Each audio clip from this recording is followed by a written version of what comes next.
कढईमध्ये 2 चमचे तेल गरम केले. त्यामध्ये पाव चमचा मोहरी, पाव चमचा जिरं घालायचे. आता ते चांगलं फुलल्यावर 7-8 लसणाच्या पाकळ्या अशा कुटून घालायच्या आहेत. 4-5 हिरव्या मिरची तुकडे घालायचे आणि फ्रेश कढीपत्ता घालायचे. पाव चमचा हिंग घातले. अर्धा चमचा हळद पावडर घालायची.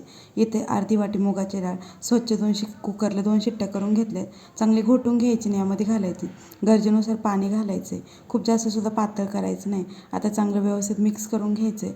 त्यामध्ये चवीनुसार मीठ घालायचे आणि चांगली उकळी येऊ द्यायची. उकळी आल्यावर मोठ्या गॅसवर असं खळखळ उकळी येऊ द्यायची.